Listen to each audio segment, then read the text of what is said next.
Chloe held my gift like it had leaked something on her fingers. The pale yellow blanket hung from her hand in a limp little fold, while 30 or 40 women sat around the backyard staring at it over cucumber sandwiches and pink cocktails with frozen raspberries floating on top. Somebody's Bluetooth speaker was playing acoustic Taylor Swift covers way too loud near the pool. I recognized the look on Chloe's face immediately.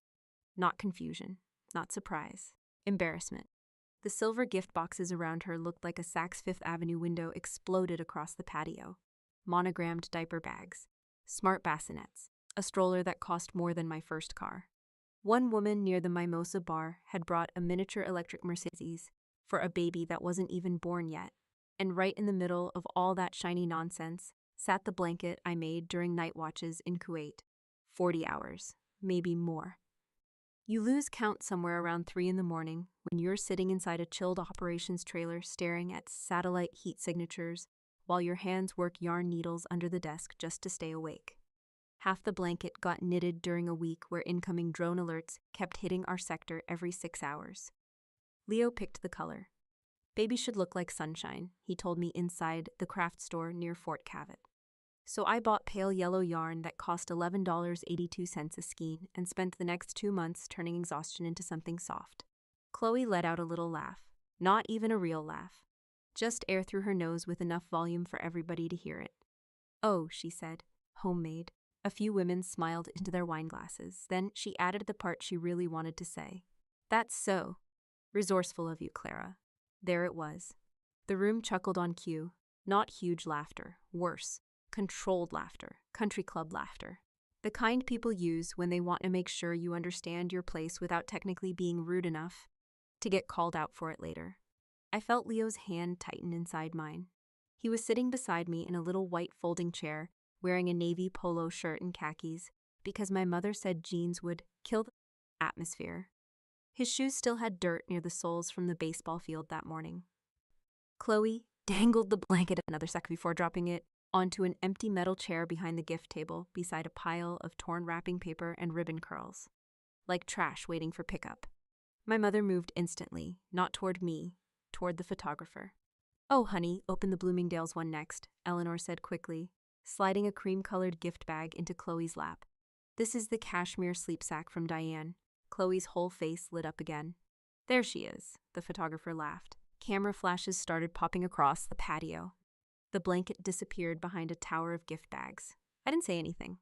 People think silence means weakness because they've never sat inside military briefings where one wrong sentence changes somebody else's life. I just stood there holding my son's hand while women in pastel dresses pretended not to look at me. A server brushed past carrying tiny lobster rolls on silver trays. Somebody near the pool whispered, "Is Clara still in the army?" Another woman answered, "I think so. Something administrative, maybe." I almost laughed at that. Administrative. 3 weeks earlier, I'd spent 14 straight hours analyzing satellite imagery over the Strait of Hormuz because somebody upstairs got nervous about Iranian cargo movement. But sure, administrative. Leo leaned against my side. "You okay?" he whispered. His voice always got quieter when adults started acting fake. "I'm good," I said. "You made it yourself." "I know." He looked over at the folding chair where Chloe dumped the blanket. She didn't even touch the soft part. That almost got me. Not Chloe, not my mother, that sentence. Because he noticed exactly what I hoped somebody would notice. The stitching around the edges. I spent an entire Tuesday redoing the corners because the first version scratched my wrist when I tested it against my skin. Babies rub their faces against blankets. Little details matter. Apparently not in this backyard. Chloe kept opening gifts like she was filming a shopping channel. Oh my God, stop. This is insane. You guys are ridiculous.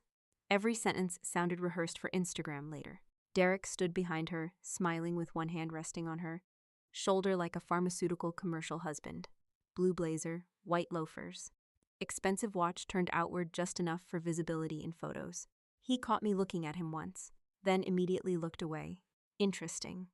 My mother floated between tables making sure everybody's champagne stayed full. Eleanor treated social events like military operations except somehow with more judgment and less mercy. She finally made her way over to me around 2:47. "You could try smiling," she muttered under her breath. "I am smiling." "No, you're standing there like airport security. That's because this whole thing feels like airport security. Her lips tightened. You know what I mean. Yeah, I did. Act softer. Act grateful. Act less divorced. Act less military. Act less like the reminder that life doesn't always turn into matching Christmas pajamas and curated family photos. Leo reached into the pocket of his khakis and pulled out one of the little butter mints from the dessert table. You want one? He asked me. Absolutely. He handed it over like we were making some classified exchange. Across the patio, Chloe squealed over another gift while the photographer crouched low for angles. I watched my blanket sliding farther down the metal chair under a pile of pink tissue paper. Funny thing is, I didn't even feel embarrassed anymore. Just tired. Tired in that very specific way you get when people spend years telling you who you are until eventually they start believing their own version more than reality. Chloe suddenly raised her champagne flute. Okay, she announced. Before cake, I want to say something. Everybody quieted down instantly. She smiled at the crowd with glossy lips and perfect teeth while Derek rubbed circles on her back for the cameras. I just feel really blessed, she said. Like, this baby, her eyes drifted toward me. Not fully, just enough. And honestly, having a stable family matters more than money anyway. A few women nodded. Somebody actually said, Amen. Leo looked up at me, confused. I squeezed his hand once, hard. Then I smiled directly at my sister while she sat there surrounded by silver wrapping paper and fake laughter and enough expensive baby gear to stock a boutique. Yeah, I said quietly. It definitely does. Have you ever sat in a room where people decided who you were years ago and refused to update the file no matter what you accomplished? Comment below. And if you've ever survived a family that cared more about appearances than truth, subscribe to the channel. You're gonna want to hear how this one ended. The photographer's camera kept flashing while Chloe tilted her head from side to side like she was auditioning to become pregnant professionally. Every few seconds somebody yelled, "So cute," or "Hold the bump," or "Wait, do one for the real." I stood near the patio heater with Leo beside me and watched my mother orbit Chloe like a nervous event planner trying to keep a celebrity happy. That had basically been the family structure for the last 10 years. Chloe performed, Eleanor managed. I existed nearby like an uncomfortable weather report. One of Chloe's friends wandered over holding a tiny crab cake on a napkin. You're Chloe's older sister, right? She asked. Unfortunately, yes. She laughed too hard at that. So what do you do? Before I could answer, my mother appeared out of nowhere. Clara's figuring some things out right now, Eleanor said smoothly. I stared at her, not because the comment hurt anymore, mostly because it was impressive how committed she stayed to the bit. Figuring things out. That was apparently what we called 12 years in Army intelligence. That was what we called 3 overseas deployments, 1 Bronze Star, and enough classified briefings to make half the men at this party cry into their golf shirts. The woman smiled awkwardly and backed away. My mother adjusted the pearl bracelet on her wrist. You could help more, she muttered. I brought a gift. You know what I mean. Yeah, I always knew what she meant. Smile more. Blend better. Stop reminding wealthy suburban women that life could collapse at any second. Leo sat cross-legged near the dessert table, quietly eating Chex Mix from a paper cup. He looked completely unbothered by the social politics happening around him. Kids usually are. Adults are the ones who turn every room into a competition. Across the backyard, Chloe was showing somebody the nursery plans on her phone. The walls are called Swiss coffee, she explained. Not white. Softer. A woman gasped like Chloe had cured cancer. I almost respected the commitment to nonsense. My mother used to compare us constantly when we were kids. Chloe was light. I was intense. Chloe decorated her high school locker with magazine cutouts and perfume samples. I color-coded binders and memorized emergency procedures for fun. At 16, Chloe totaled Eleanor's Lexus trying to take a selfie with a frappuccino. My mother called it a stressful phase. At 17, I missed Thanksgiving because ROTC training ran late during a freezing rainstorm. My mother told relatives I was going through something. Same family. Different translations. The real split happened after college. Chloe married Derek Sterling at 25 inside a vineyard outside Asheville, with string lights hanging over imported hydrangeas. The wedding hashtag was Sterling Ever After. I remember because Eleanor printed the hashtag onto cocktail napkins. Meanwhile, I married Ethan Vance in front of a county clerk beside Fort Branson because both of us had deployment orders within 60 days. There were no flower walls, no violin quartet. Just two exhausted soldiers signing paperwork while a receptionist microwaved fish in the background. Honestly, it felt more real. For a while, it worked. Ethan understood things civilians didn't. Why somebody wakes up angry after sleeping 4 hours. Why silence sometimes means exhaustion instead of resentment.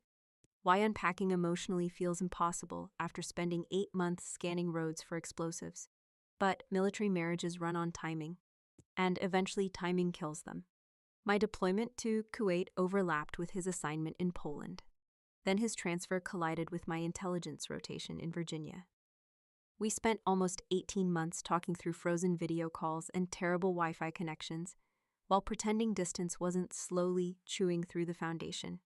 The final argument happened over something stupid: groceries. Leo needed allergy medication. Ethan thought I forgot to refill it. I thought he forgot. Turns out both of us were just tired beyond reason. That's the ugly thing nobody puts on patriotic bumper stickers. Sometimes marriages don't explode, they erode. One exhausted compromise at a time.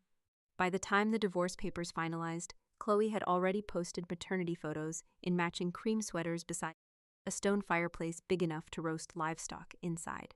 My mother loved showing people those photos. That was her favorite phrase lately. Chloe built such a beautiful home. The unspoken second sentence always floated underneath it, unlike Clara. I took a sip from my warm Diet Coke and watched Derek refill champagne glasses near the catering table. He moved through crowds like a politician at a fundraiser. Firm handshake, relaxed smile, eye contact calibrated down to the second. Regional Sales Director for Cresswell Medical Supply.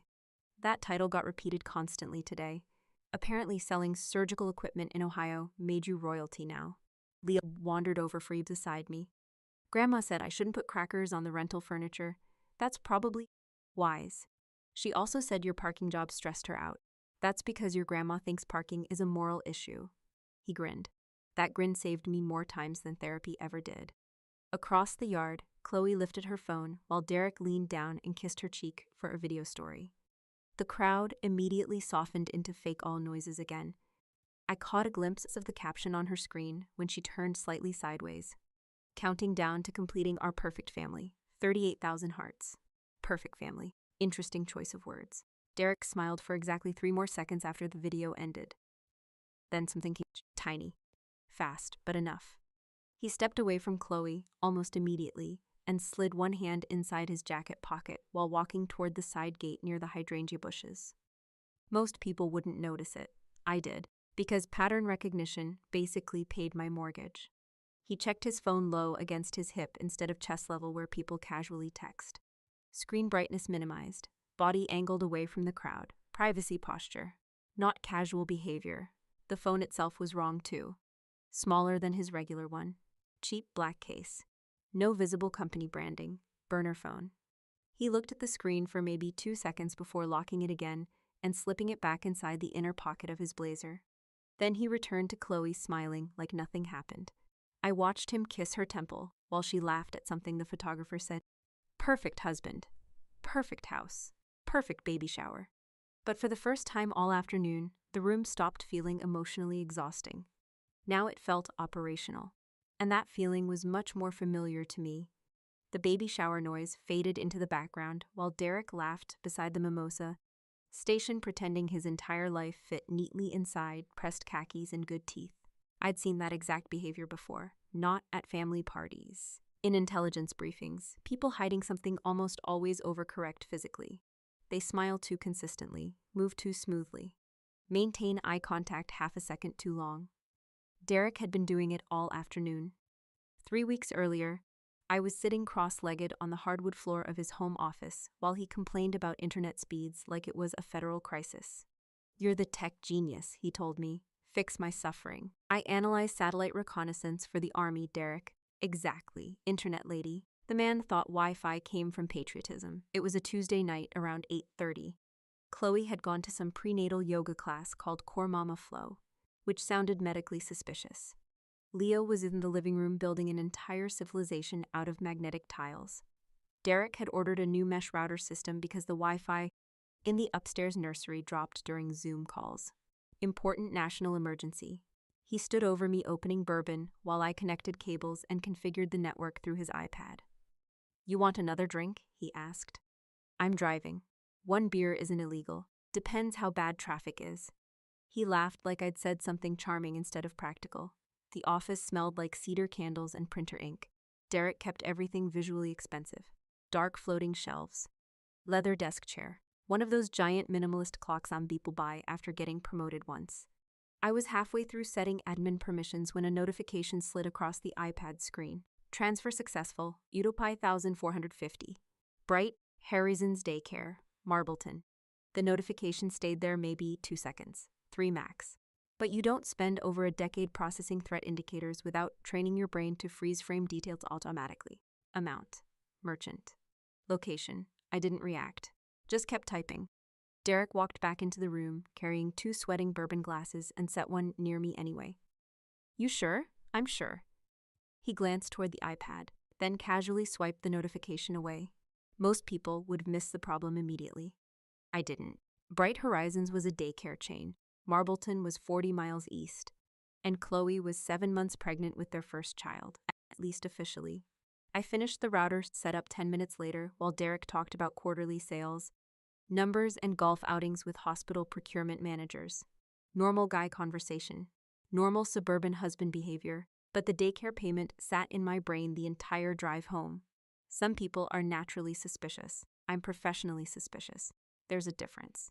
I didn't jump to conclusions. I gathered data. That night, after Leo went to sleep, I opened my laptop at the kitchen counter beside a bowl of stale Cheerios and started checking public county records. Nothing illegal, nothing classified. Just patients, property tax databases, rental filings, utility registrations. You'd be amazed how much people accidentally publish about themselves, especially people who think nobody's looking. At 11:14 p.m., I found it. Elm Street, Marbleton, 2-bedroom rental property. Co-signed 18 months earlier by Derek Sterling and a woman named Sarah Whitmore. I sat back in my chair and stared at the screen for a long minute. Maybe there was an explanation. Maybe Sarah was family. Maybe he invested in property quietly. Maybe the daycare belonged to somebody else entirely. So I kept going. Vehicle registration records connected Sarah Whitmore to the same Elm Street address. One dependent listed on school district intake forms. Male.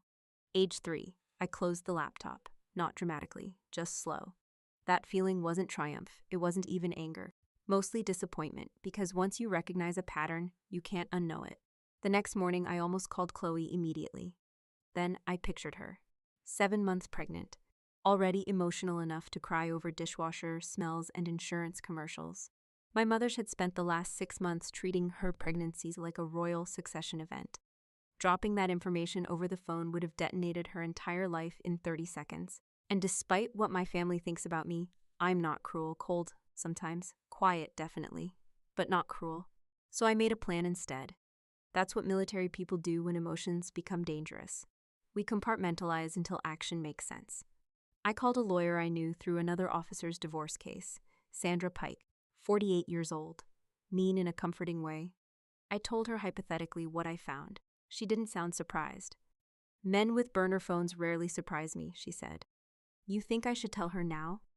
"I think pregnant women deserve facts and legal preparation at the same time." That answer stayed with me. Facts and preparation. Not public humiliation, not revenge. The shower was already scheduled for Saturday, and Chloe had been posting about it for weeks. Caterers booked, photographer hired, floral arch delivered from Charlotte. The whole thing probably cost more than my deployment bonus. So I decided I'd wait one more day. Let her have the party. Let her enjoy whatever version of happiness still existed before reality arrived with paperwork attached. Sunday morning, I planned to drive over privately. No audience, no social media tears, no screaming. Just truth, a lawyer's card, and whatever dignity remained salvageable. At least that's what I told myself.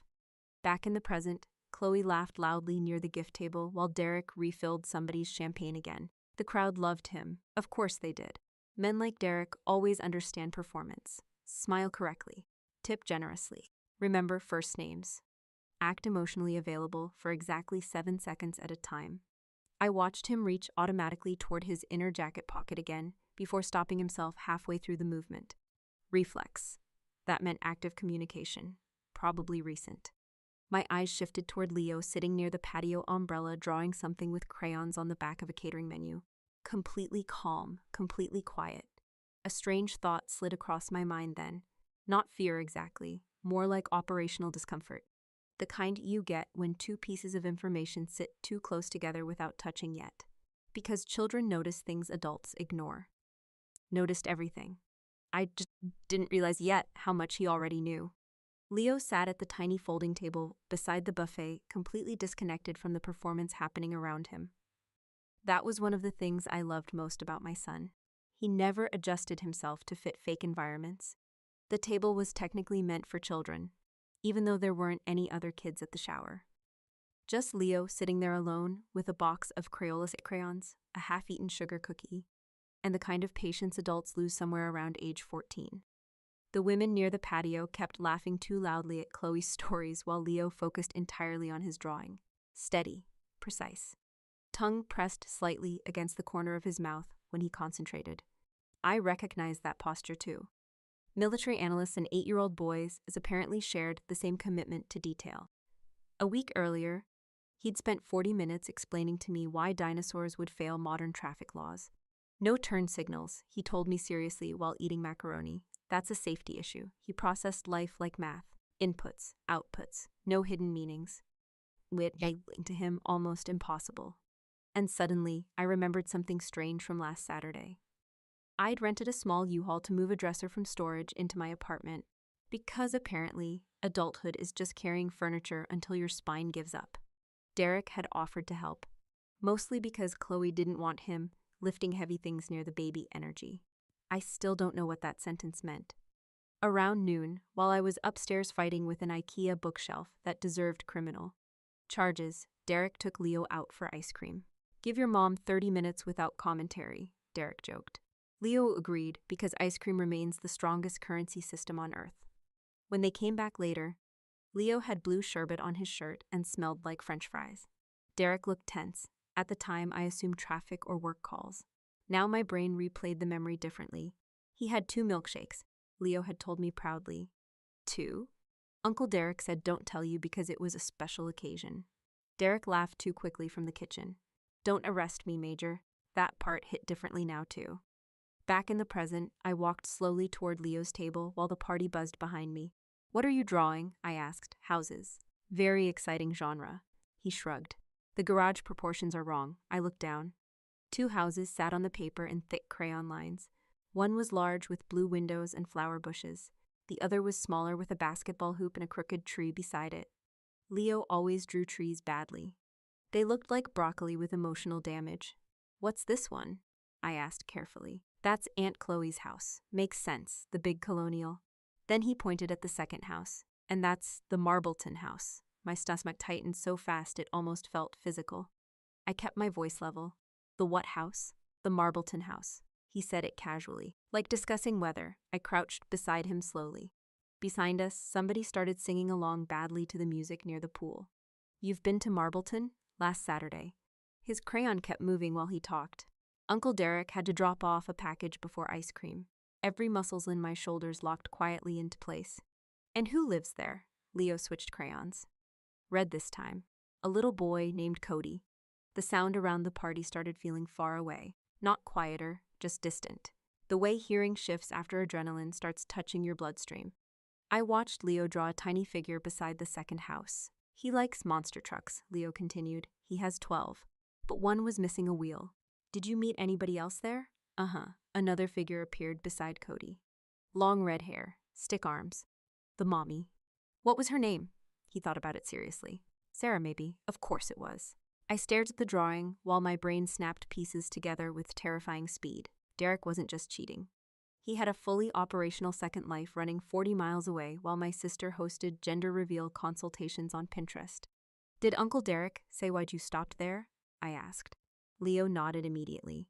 He said it was a surprise for Aunt Chloe later. There it was.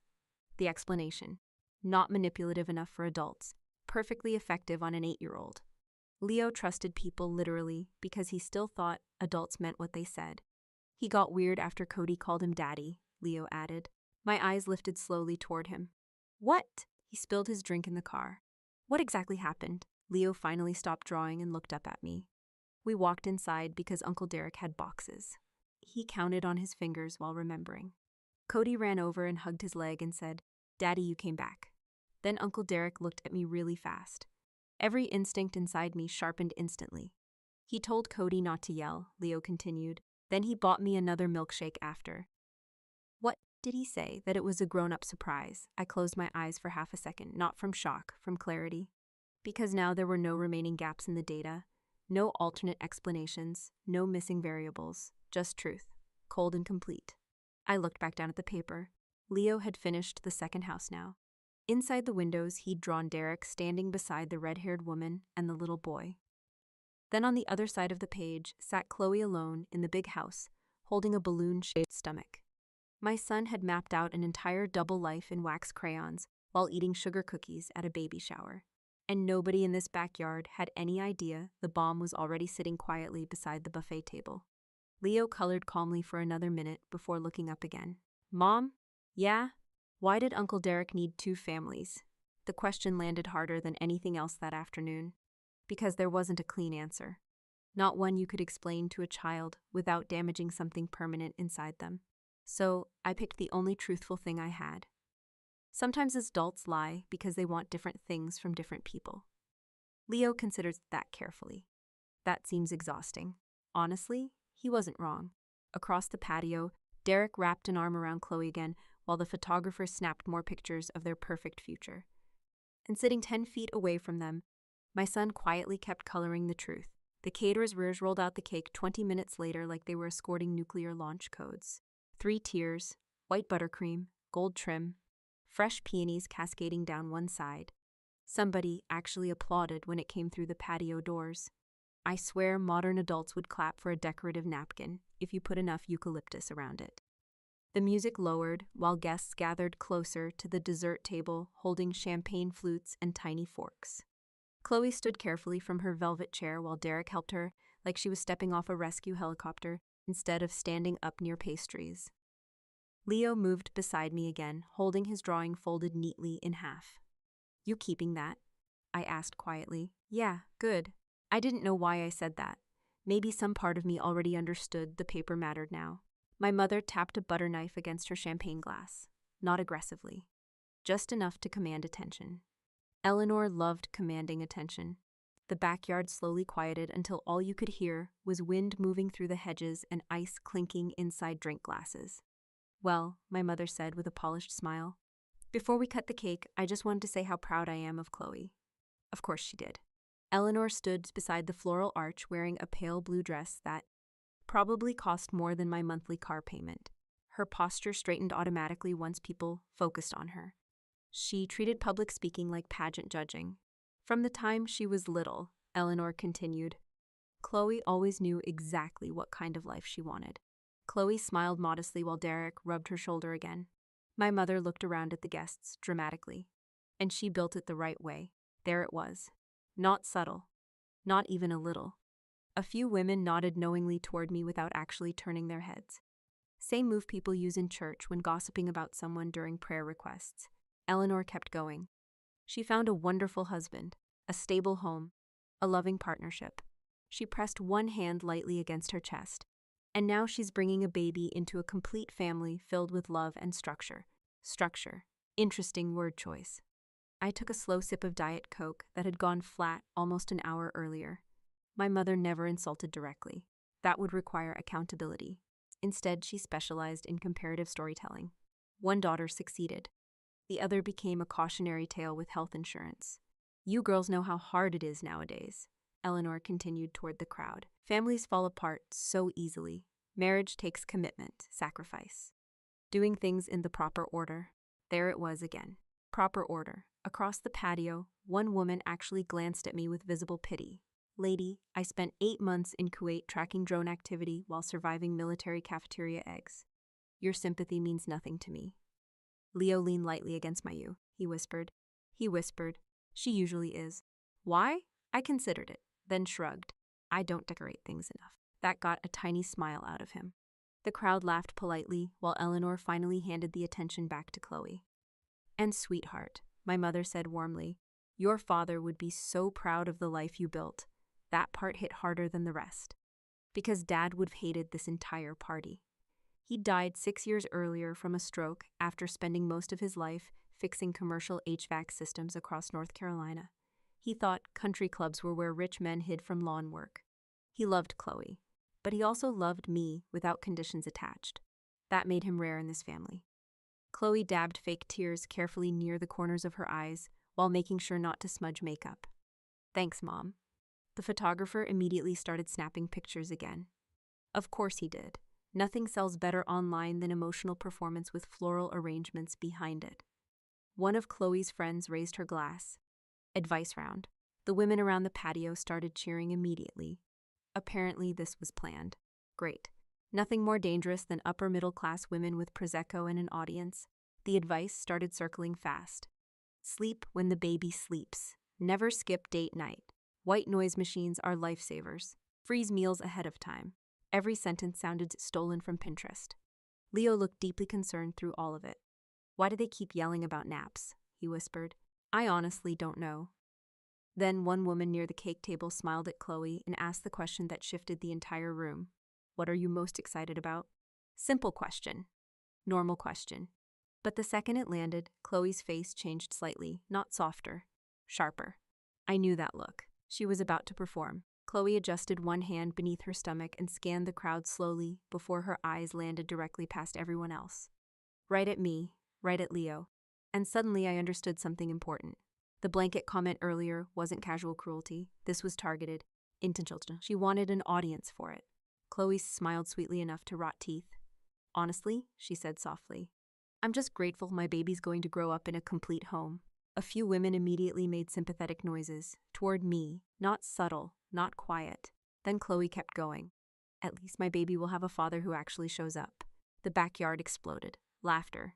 Sharp, loud, immediate. A woman near the mimosa cart clapped before catching herself halfway through it. Another nearly spit champagne laughing. Even Derek laughed automatically at first before realizing maybe he shouldn't. And my mother? My mother nodded approvingly, like Chloe had just delivered a clever toast at a wedding. That part almost impressed me, the sheer commitment to cruelty. I felt Leo go completely still beside me. Not confused this time, protective. The air suddenly felt too thin inside my lungs. Not emotional exactly, more biological. Like my body temporarily forgot breathing was automatic. Every sound around me stretched strangely. Forks hitting plates, ice shifting in glasses, wind moving through patio umbrellas.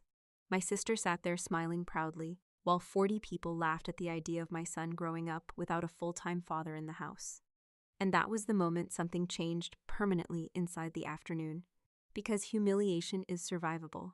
I learned that years ago. But the second adults decide to turn a child's pain into party entertainment, that's when rooms stop feeling social and start feeling dangerous. I lowered my hand slowly onto Leo's shoulder. He was staring directly at Chloe now, very calm, way too calm. Then he looked up at me and asked the worst possible question in the quietest possible voice. But Uncle Derek doesn't live with his other kid all the time either, right? The laughter around us kept going another couple seconds after Leo asked it. Not because people heard him. Because adults at parties only listen when another adult is speaking loudly enough to matter. I felt every muscle in my body tighten at once. Not panic, calculation. The same mental process that happens when a briefing suddenly turns operational and everybody in the room realizes the situation just changed categories. I looked down at Leo. He wasn't upset. That was the problem. His face held the exact same expression he used during homework when teachers made mistakes in math examples. Confused. Trying to understand incorrect information.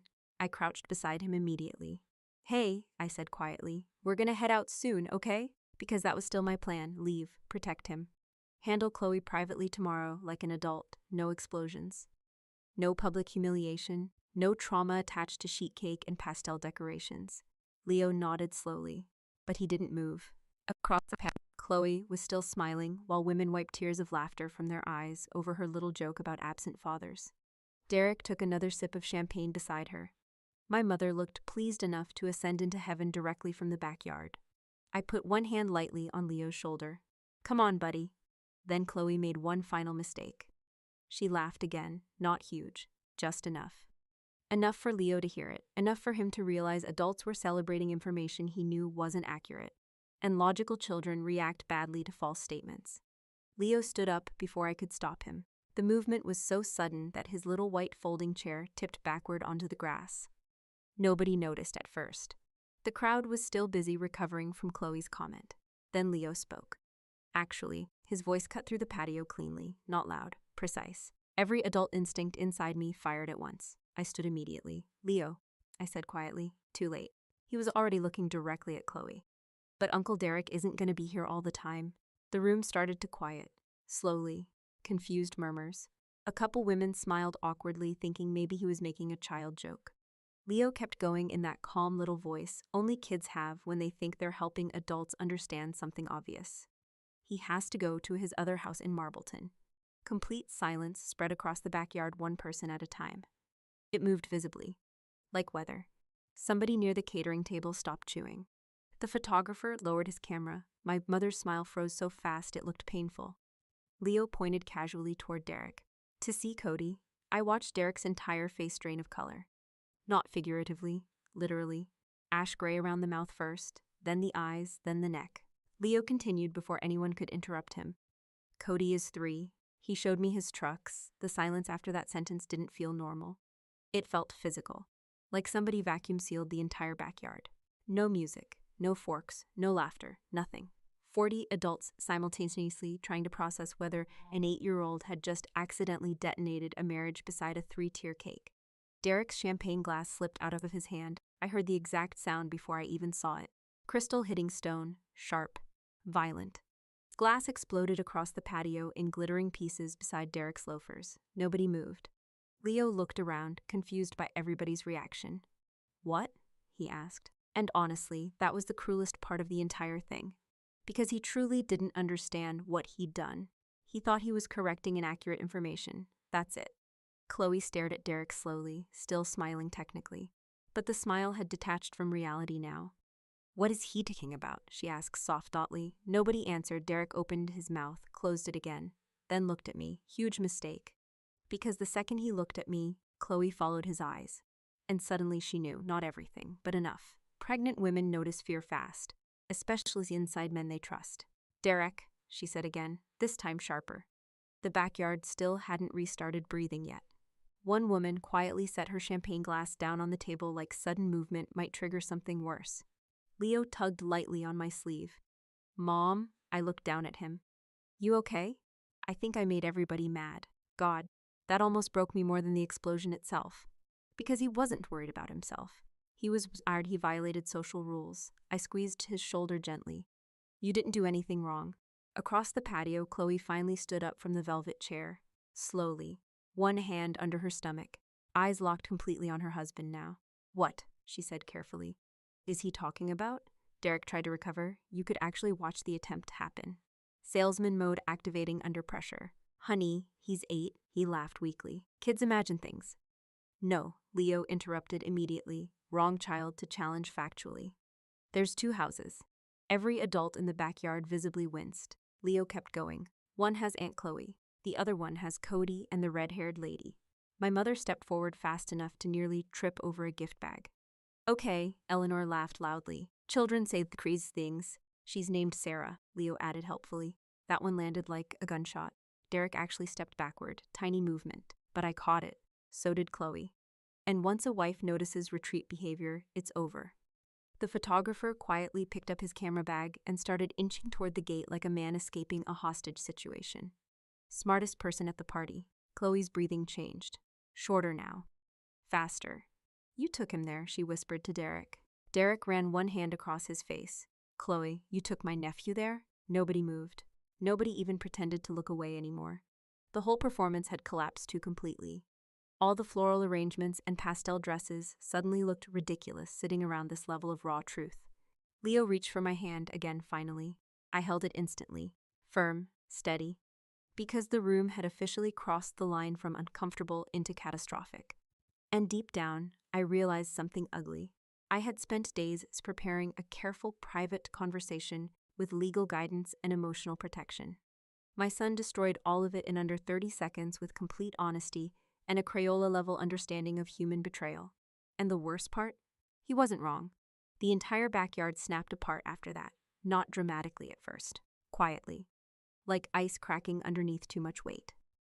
Chloe stood frozen beside the cake table staring at Derek while mascara panic slowly replaced social media happiness across her face. Derek looked exactly like every guilty man I'd ever watched inside interrogation footage. Not loud, not emotional, just searching. Searching for exits, searching for angles, searching for a version of reality he could still survive. His eyes flicked toward the side gate again. There it was, retreat behavior. He actually took half a step backward before stopping himself. My mother jumped in immediately because Eleanor treated truth the same way most people treat kitchen fires. Contain it fast and pray nobody smells smoke. Oh my God, she laughed nervously. Children have wild imaginations. Nobody joined her this time. That's the thing about social crowds. The second certainty disappears, they abandon ship instantly. 10 minutes ago, these women were laughing at single mothers. Now they looked like documentary extras waiting for police statements. Leo squeezed my hand tighter. I really didn't mean to ruin the cake, he whispered. I bent slightly toward him. You didn't ruin anything. Across from us, Chloe's eyes stayed locked on Derek. You know this kid doesn't lie, she said quietly. Derek rubbed both hands across his face. Honey, listen. No, her voice cracked sharply. You listen. The photographer had fully given up, pretending to work now. He stood near the hydrangeas holding his camera against his chest like a hostage negotiator. Smart man. Derek finally tried the classic desperate strategy. Minimize. Okay, look, he said carefully. This isn't what it sounds like. I almost admired the optimism, because I genuinely didn't know what alternative explanation existed for a secret toddler calling you daddy in another town. Maybe he planned to pivot into community theater. Chloe pointed toward Leo. How does he know names? No answer. How does he know Marbleton? Still nothing. Derek's silence finally became louder than any confession. Then Chloe turned toward me. And there it was, the redirect. The human brain will crawl across broken glass searching for a version of reality where betrayal isn't real. Anger feels safer than heartbreak, especially public heartbreak. You, Chloe snapped. Every head in the backyard turned toward me instantly. Of course they did. Families always look for the designated villain first. And in this family, that had been my job description for years. You told him to say this, Chloe said. I didn't move, didn't blink. Army officers learn early that panic spreads through tone faster than words. He's 8, Chloe. You coached him. No. Yes, you did. Her voice jumped louder now. You've always hated us. Interesting. Not him, us plural. Like she still thought they were a team. I don't hate you, I said calmly. Oh, please. Chloe laughed harshly through tears. You couldn't stand seeing somebody happy. That one almost made me laugh out loud. Because happiness wasn't the issue. Fraud was. You're jealous because your marriage failed and mine didn't. Behind her, Derek physically winced. Bad timing for that sentence. My mother rushed forward again. Chloe, sweetheart, maybe let's all calm down. No, Chloe shouted. She's been waiting for this. The guests looked deeply uncomfortable now in the specific way wealthy people do when emotional reality interrupts catered events. One woman quietly grabbed her purse. Another pretended to answer a text that absolutely did not exist. Derek finally stepped forward weakly. Babe, let me explain. Explain what? That word echoed across the backyard hard enough to stop even the music from feeling present anymore.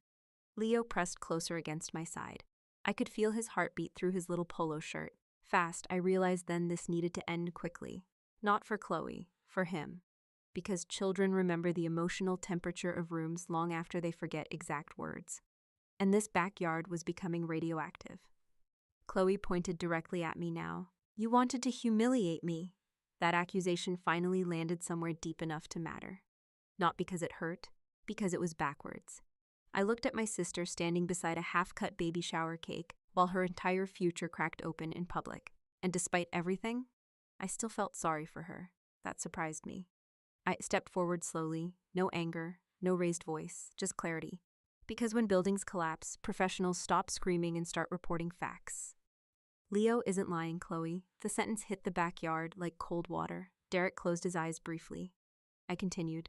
3 weeks ago, I saw a recurring auto-pay notification on Derek's iPad. $1,450 a month to Bright Horizons Daycare in Marbleton. Absolute silence.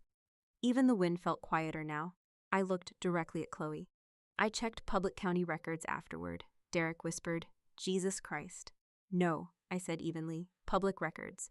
A couple guests visibly shifted positions after that because suddenly this stopped sounding emotional. Now it sounded verified. Derek's name is on a lease at Elm Street in Marbleton, I continued, co-signed with a woman named Sarah Whitmore. Chloe stared at me without blinking. I could actually watch her trying to reject the information in real time. He's been paying for that daycare for 36 months. 36 months. 3 years. Exactly Cody's age. Nobody needed the math explained anymore. Derek looked like he might throw up directly into the flower arrangements. My mother whispered, Clara. I ignored her. Because now we were beyond family politics. Now we were inside truth. I wasn't going to do this here, I said quietly to Chloe. I called a lawyer yesterday. I plan to come over tomorrow morning and tell you privately. That finally shook her expression, not forgiveness. Shock. Because some part of her realized I was telling the truth. I waited because humiliating a pregnant woman in public isn't justice. My eyes shifted briefly toward the guests, still clutching champagne glasses like emotional support devices. But you couldn't resist making my son's pain into a punchline. That sentence landed harder than everything else combined. Because suddenly, everybody remembered exactly what happened 5 minutes earlier. The jokes, the laughter, the applause. And now the social gravity shifted completely. The room didn't see me as the divorced failure anymore. Now they saw a woman standing calmly beside her little boy, while another family collapsed under the weight of its own lies. Derek opened his mouth again. Probably another excuse, maybe another half-truth. Doesn't matter. Because Chloe finally looked at him instead of me. And the expression on her face changed from anger into recognition. Honestly, that was the exact moment the marriage died. Derek looked around the backyard one last time like a man, realizing every exit suddenly led through fire. Nobody was standing with him anymore. Not Chloe. Not my mother. Not the women who spent all afternoon laughing at his jokes and asking about golf resorts in Scottsdale. The entire social temperature had flipped. Now he was just another coward in loafers, holding a collapsing secret together with expensive cologne and weak excuses. Chloe, he said quietly, reaching toward her. She jerked backward instantly. Don't touch me. That one hurt him. You could tell. Not because he loved her enough. Because rejection looks ugly in public. A few guests started gathering their purses fully now. One woman whispered, "Oh my God," into another woman's ear for maybe the 18th time in 5 minutes. Derek looked at me again, still searching for rescue, still hoping somebody else would stabilize the situation for him. Amazing how men create disasters, then stare at women expecting emotional cleanup crews. I was gonna tell you, he muttered weakly toward Chloe. Wrong sentence. Absolutely catastrophic sentence. Because now it wasn't denial anymore. Now it was timeline negotiation. Chloe made this strange sound in the back of her throat. Not crying, not yelling. More like somebody realizing they've been standing on rotten floorboards for years. For how long? She whispered. Derek said nothing. That silence answered everything. 36 months, 3 birthdays, 3 Christmases, 3 years of another child somewhere 40 miles away while Chloe posted anniversary photos beside fireplaces and vineyard vacations. My mother looked physically ill. Not because Derek cheated, because people were watching. Eleanor stood frozen near the cake table, while her country club friends carefully avoided direct eye contact with her. That's the thing about status-based social circles. Grace disappears immediately once scandal enters the room. Nobody wants contamination. One woman quietly grabbed her husband near the patio gate and whispered, "We should probably go." Translation? We need to leave before this becomes evidence. Chloe finally sat down hard in the velvet chair again, one hand gripping the armrest while the other pressed protectively against her stomach. The giant, untouched cake sat beside her looking ridiculous now. Half the frosting had started melting near the bottom tier from the afternoon heat. Perfect metaphor. I hate that my brain noticed that. Derek took another small step backward toward the side exit, then another, and another. Cowards retreat in increments first. Are you seriously leaving right now? Chloe asked without looking up. He froze. Nobody spoke. The entire backyard held still waiting to see what kind of man he actually was once performance stopped working. Turns out, exactly the kind I expected. Derek turned and walked quickly toward the gate. Not sprinting, not yet. Just fast enough to signal panic while pretending dignity still existed. Derek? Chloe's voice cracked across the backyard so hard even the caterers stopped moving. He didn't turn around. That was probably the cruelest thing he did all day. Not the cheating, not the lying, not the second family. That. Walking away while his pregnant wife sat publicly shattered beside a collapsing baby shower. 3 seconds later, we heard his car engine ignite out front. The gravel spraying, tires screeching hard enough to make somebody gasp near the patio. And just like that, gone. The perfect husband evaporated in under 30 seconds. Nobody moved for a long moment after the sound disappeared. The silence felt exhausted now, like the whole backyard needed a cigarette and therapy. Leo leaned closer against my side. Is Aunt Chloe okay? I looked at her carefully. Mascara streaked, hands shaking, eyes fixed on absolutely nothing. No, she wasn't okay. But strangely enough, I still believed she would survive this. Humiliation passes eventually. Truth usually helps more than lies in the long run. Even ugly truth, especially ugly truth. My mother finally found her voice. This, she whispered shakily. This cannot be happening. Interesting sentence. Not, how could he do this? Not, are you okay? Just panic about reality itself. Like scandals was somehow ruder than betrayal. One of her friends touched her arm gently.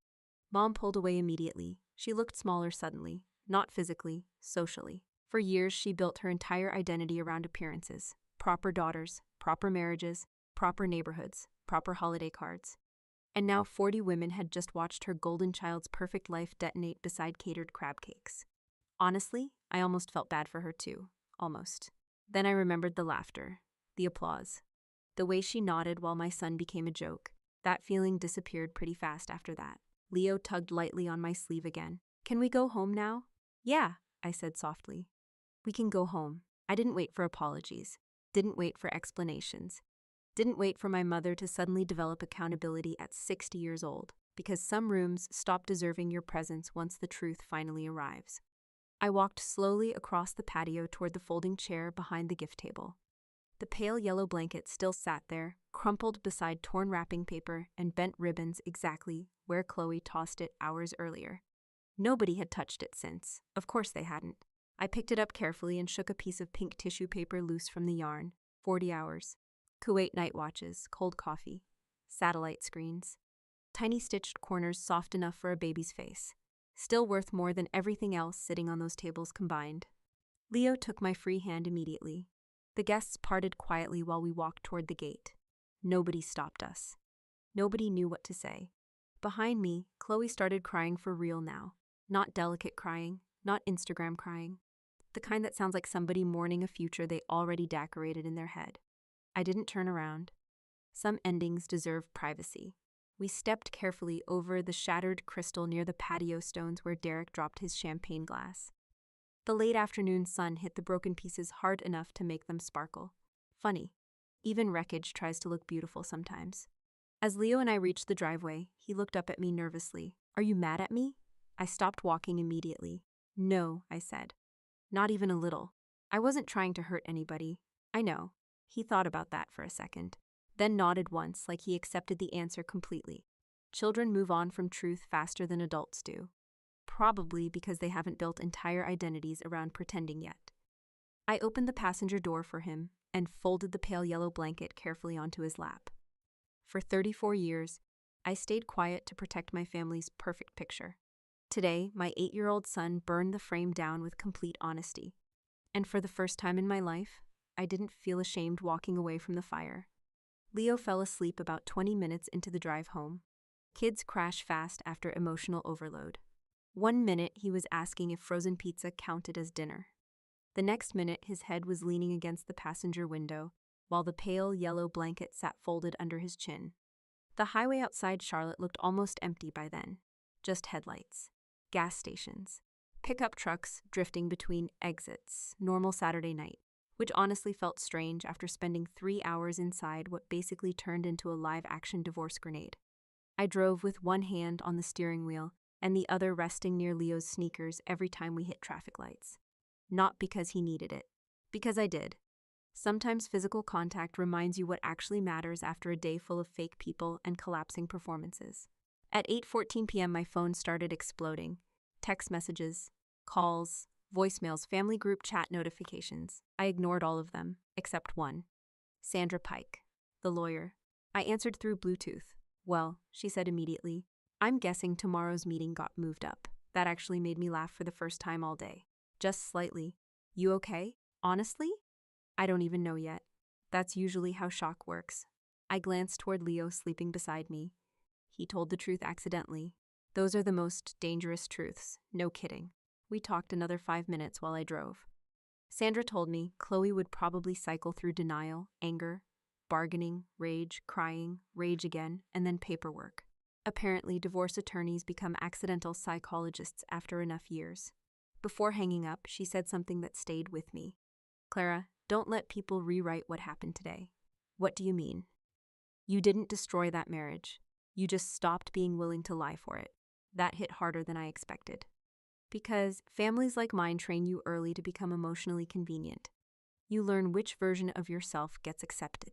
The quiet version, the apologetic version, the version willing to absorb disrespect so everybody else can keep pretending things are normal. I spent years doing exactly that. At family dinners, my deployments became awkward conversation detours, while Chloe's kitchen renovations got full discussions. When my divorce happened, people spoke to me like I'd failed some invisible woman exam. Oh, that's so hard. Marriage takes work. Maybe someday things will settle down for you. Meanwhile, Derek could disappear on sales trips every other week and still get treated like suburban royalty because he wore loafers and smiled correctly. That's the part people watching this need to understand. Toxic family systems rarely look toxic from the outside. Sometimes they look successful. Beautiful homes, Christmas cards, matching outfits, brunch reservations, and underneath all of it, one person quietly absorbing disrespect so everybody else can keep their fantasy alive. In my family, that person was me. The reliable disappointment, the daughter who didn't fit the aesthetic, too military, too divorced, too serious, too unwilling to pretend stupidity was charming. I pulled into my apartment complex around 9:02 p.m., while Leo kept sleeping against the window with his mouth slightly open. I sat there for another minute without turning the engine off. Silence, finally. No champagne glasses, no fake laughter, no country club politics disguised as concern. Just me and my kids sitting in a parking lot that smelled faintly like rain and hot asphalt. And weirdly enough, I felt lighter. Not happy. This wasn't victory. A pregnant woman discovered her husband had another child in front of 40 guests and a cake shaped like a cloud. Nobody wins that situation. But something important finally ended today. The pretending. I carried Leo upstairs carefully while he stayed half asleep with his blanket Chloe tossed aside. Mom, he mumbled against my shoulder. Yeah? Did I do something bad? There it was again. That question. Kids ask it automatically after adults react emotionally around them. I laid him gently on the couch while I kicked off my shoes. No, I said firmly. You told the truth, but everybody got upset. Sometimes people get upset when the truth interrupts something fake. He thought about that sleepily. Like when Coach Miller says we practiced hard even though nobody ran? Exactly like that. I smiled a little. Yeah, pretty much exactly like that. He accepted the answer immediately because children still believe honesty should make sense. I tucked the blanket around him properly. You know what your problem is? I asked quietly. What? You assume adults are logical. That got a tired little grin out of him before his eyes closed again. I stood there watching my son sleep for a long minute. And suddenly, I understood something I wish I learned years earlier. Children are always watching how we let people treat us. Always, even when we think they're distracted, even when we think they don't understand. Leo saw every joke, every little insult, every moment I swallowed disrespect to keep the peace, and today he accidentally exposed the entire system simply because nobody taught him that family lies should be protected. Honestly, good. Maybe that means I still raised him correctly, after all. Because I would rather my son grow up honest than socially polished enough to clap while somebody humiliates another person publicly. I grabbed my phone from the kitchen counter finally. 37 unread messages. 7 missed calls from my mother. 4 from Chloe. I stared at the screen for maybe 10 seconds before flipping the phone upside down again. Not tonight. Some conversations deserve distance before words touch them. I walked back into the living room and looked at the pale yellow blanket draped across Leo's chest. The same blanket Chloe mocked in front of everybody. Funny thing is, it ended up protecting the only decent person at that entire party. And honestly, I think that says everything. The next morning started with silence and 23 unread text messages, pretending to be concerned. I stood in my kitchen at 6:18 a.m., wearing army sweatpants and one of Leo's old field day t-shirts, while my coffee maker made noises that sounded medically concerning. Leo was still asleep on the couch under the pale yellow blanket. I left him there. Kids sleep deeper after emotional exhaustion. My phone lit up again before I even took the first sip. Aunt Denise, of course. I opened the message. I just think maybe the timing could have been handled differently. There it was. Not Derek is disgusting. Not poor Chloe. Not thank God somebody finally told the truth. No. Timing. Amazing how quickly people become event coordinators when accountability enters the room. Another message popped up immediately after. This one from one of my mother's country club friends whose name I honestly forgot halfway through the baby shower. Praying for healing for everyone involved. That sentence irritated me more than it should have. Because people love using vague spiritual language when they want to sound compassionate without taking an actual moral position. Everyone involved. Interesting phrase. Like we all accidentally tripped into the same scandal together instead of one grown man secretly maintaining 2 households for 3 years. I flipped the phone face down again and sat at the kitchen table. Here's something I wish more people understood. When a toxic system finally breaks apart, a lot of people get angrier at the person who exposed the lie than the person who created it. Because exposing dysfunction forces everybody else to reevaluate their role in protecting it. And most adults hate that feeling. It's uncomfortable, expensive emotionally, sometimes humiliating. If your entire identity depends on keeping the family together, then the truth becomes the enemy instead of the behavior destroying the family underneath it. That's exactly what happened with my mother. Around 7:02 a.m., she finally called again. I answered this time, mostly because military training makes you eventually deal with incoming problems instead of avoiding them forever. Hello, silence for 2 seconds. Then Eleanor inhaled sharply. How could you do this to your sister? There it was, right on schedule. Not, how long did you know? Not, why would Derek do this? Straight to blame allocation. I didn't do this, I said calmly. You could waited. I did wait. At the shower, Clara. My coffee tasted bitter suddenly. I planned to tell her privately today. Well, clearly that didn't happen. No, I said evenly. Because Chloe decided humiliating my son in public sounded entertaining. My mother ignored that part immediately. Toxic people usually do. It was a joke. No. It was cruelty wrapped in humor so nobody would challenge it. Eleanor got quiet. That meant I hit something accurate. Then she tried another angle. You've always judged Chloe. I almost laughed. No, Mom. I just stopped worshiping her. That one landed hard enough to create actual silence. Because families built on favoritism depend on everybody pretending the favoritism doesn't exist. The second you say it out loud, the whole structure gets shaky. My mother lowered her voice. People are talking. There it was, the real emergency. Not betrayal, not deception, reputation. Honestly, that sentence explained my entire childhood better than therapy ever could. I leaned back in the chair and looked toward Leo sleeping peacefully in the living room. You know what's interesting? I asked quietly. What? Not once since yesterday have you asked if Leo is okay. Silence again, longer this time. Because there was no defense for that. Children become invisible fast inside families obsessed with appearances. Leo spent years quietly absorbing little comments about our broken home, while adults laughed them off as harmless jokes. That stuff matters. Kids remember it. They remember who protected them and who used them as props in social competitions. My mother finally muttered, You know I love him. Love without protection feels a lot like indifference to children. That ended the conversation immediately. She hung up about 3 seconds later, not because she was angry, because some truths don't leave room for elegant exits. Around noon, Chloe finally texted me herself. Just one sentence. How long did you know? No accusation, no screaming, no all caps. That told me reality had finally settled in. I stared at the message for a while before answering honestly. About 3 weeks. 3. Yelp appeared instantly, then disappeared, then came back. Finally, she sent, Why didn't you tell me immediately? Fair question, I answered truthfully. Because I wanted you protected legally before emotionally. No response after that. And honestly, I understood. There's no emotionally satisfying way to process discovering your husband has another child during your baby shower while your guests hold mini cheesecakes. Some pain takes time before language catches up. That afternoon, Leo sat at the kitchen counter building dinosaur shapes out of apple slices while I answered work emails. Suddenly he looked up and asked, "Why were all the grown-ups acting weird yesterday?" I closed the laptop slowly. How weird, like everybody knew Uncle Derek was lying but also didn't want anybody to say it. God. Kids really do summarize adult dysfunction better than therapists. I thought about the cleanest answer possible. Sometimes people get comfortable pretending things are fine because telling the truth might change their lives. Leo nodded thoughtfully. That sounds lazy. Honestly? Again, not wrong. That's another lesson people watching this need to hear. Stop exhausting yourself trying to explain your pain to people committed to misunderstanding you. Some relatives don't actually want resolution. They want silence. Because silence allows the family performance to continue uninterrupted.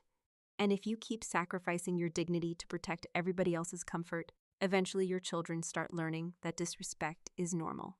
That's the real danger. Not awkward holidays, not gossip, normalization.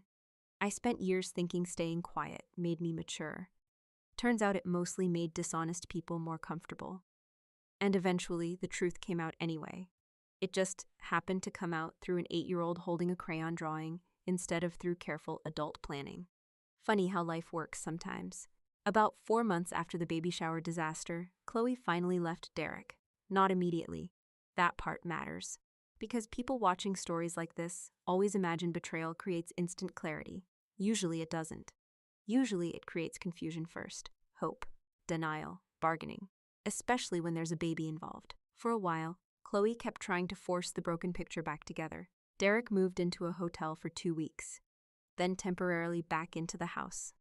Then out again after Chloe discovered the other family situation was even worse than she originally thought. Turns out, Cody wasn't the only secret. There were credit cards Chloe never knew existed.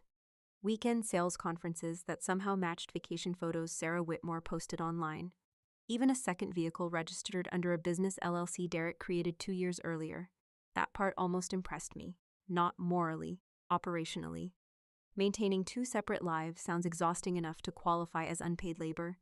The final straw happened when Chloe found out Derek had attended Cody's preschool graduation 3 days before her baby shower.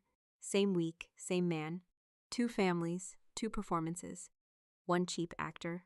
After that, the marriage ended fast. Lawyers, mediation, property division, all the glamorous grown-up stuff nobody includes in wedding vows. We didn't talk much during those months, not because I hated her. Honestly, Chloe looked emotionally bruised every time I saw her after the shower. Like somebody who finally realized confidence built entirely on appearances collapses the second reality enters the room. But eventually she called me. Not dramatically. No crying speech. No movie moment. Just a Tuesday night around 7:40 while I was helping Leo study spelling words. "Hey," she said quietly. "Hey," long silence. Then, "I think I understand something now." That sentence surprised me enough that I stopped sorting flashcards. "What?" "When people humiliate someone publicly for fun," she exhaled shakily. "Usually they think it can never happen to them." There it was, not a perfect apology, but honest, which mattered more. She told me later that replaying the shower in her head became unbearable after the shock faded. Not because of Derek, because of Leo. Because she remembered his face when everybody laughed. And once she became a mother herself, that memory apparently hit differently. Pain changes shape after you have children. That's another thing people don't talk about enough. Sometimes becoming a parent forces you to confront the exact ways you failed. Other people emotionally before you understood what protection actually means. My mother struggled the most after everything collapsed. Not emotionally, socially. Again, important distinction. Apparently, several women from the baby shower stopped inviting her to things afterward. Country club gossip spread fast. Somebody's husband knew somebody at Cresswell Medical Supply. Somebody else found Sarah's Facebook page. Boom. Suburban warfare. One afternoon, Eleanor showed up at my apartment holding grocery store muffins and wearing the expression of somebody attempting emotional surgery with no training. Leo opened the door and immediately yelled, "Grandma's here."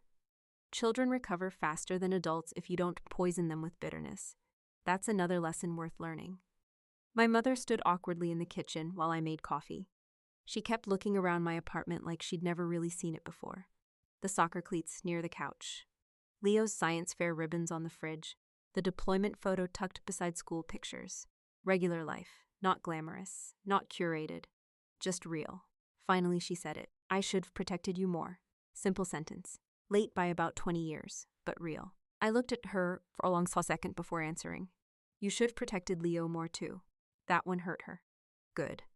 Not because I wanted revenge, because some truths deserve full weight when they arrive. My mother nodded slowly.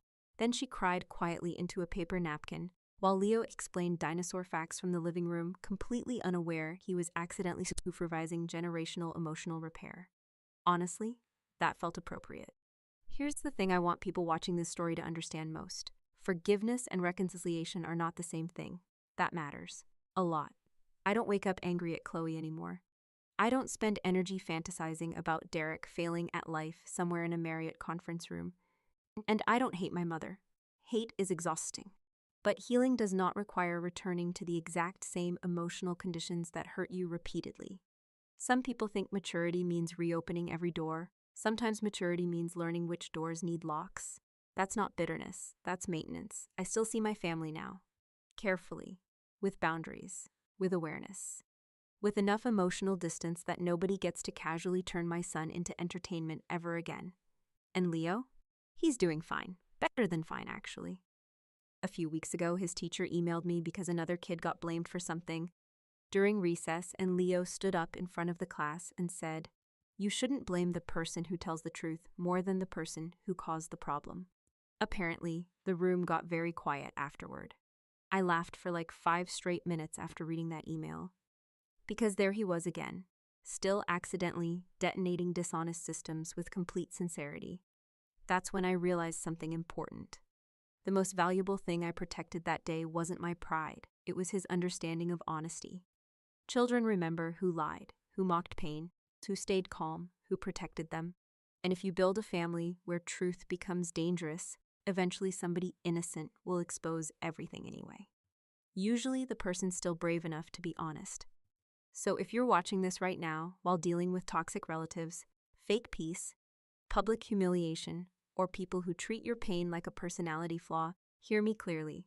You are not required to destroy yourself emotionally just to keep other people comfortable. Real love protects dignity, real family protects children, and real peace never requires pretending abuse is normal. If this story meant something to you, subscribe to the channel. There are a lot more stories here about family, betrayal, survival, boundaries, and people finally choosing self-respect over performance. And honestly, sometimes that choice changes everything.